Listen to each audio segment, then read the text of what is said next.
মণিপুরের পর এবার লাদাখ, আবার অগ্নিগর্ভ ভারতের আর এক নৈসর্গিক অঞ্চল, আর পুরোটাই কেন্দ্রীয় সরকারের উদাসীনতার জন্য। আর্টিকেল 370 বিলুপ্তি ঘটানোর পর লাদাখকে জম্মু ও কাশ্মীর থেকে কেটে আলাদা করে দিয়ে কেন্দ্রশাসিত অঞ্চল করে দেওয়া হয়, কিন্তু 5 বছরের বেশি সময় কেটে গেলেও লাদাখকে রাজ্যের মর্যাদা ফিরিয়ে দেয়নি কেন্দ্রীয় বিজেপি সরকার। পূর্ণ রাজ্যের মর্যাদা ও সংবিধানের 6ষ্ঠ তফসিলের অধিকারের দাবিতে 1.5 মাসের সময় ধরে অনশন করছেন সোনাম ওয়াংচুক, কিন্তু বিজেপি সেদিকে ফিরেও তাকায়। এখন যখন পুলিশের গুলিতে 4 জন আন্দোলনকারী মারা গিয়েছেন, তখন বিজেপি আইটি সেলের নজর পড়েছে লাদাখের দিকে, যেখানে নিজেদের অধিকারের জন্য জান কবুল লড়াইতে নেমেছেন সাধারণ মানুষ, কিন্তু তাদেরকে বিদেশি চর বলে দাগিয়ে দিচ্ছে অমিত মালব অনুগামীরা।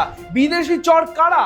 যারা পূর্ণ রাজ্যের মর্যাদার অধিকারের জন্য লড়ছেন, নাকি তারা যারা লাদাখের বৃহৎ অঞ্চল চীনের হাতে সমর্পণ করেছেন? প্রশ্ন থেকেই যাচ্ছে। প্রশ্ন এও থাকছে, তাহলে কি লাদাখকে পূর্ণ রাজ্যের মর্যাদা শুধুমাত্র প্রতিহিংসার কারণে দিতে চাইছে না বিজেপি? কারণ লোকসভা নির্বাচনে তাদের 2019-এ জেতা আসনে 2024-এ তৃতীয় স্থানে নেমে যেতে হয়েছে তাদের। এই দিকে নজর রাখবো আমি, শুভম গাঙ্গুলি, আর আপনারা দেখতে থাকুন দৃষ্টিভঙ্গি।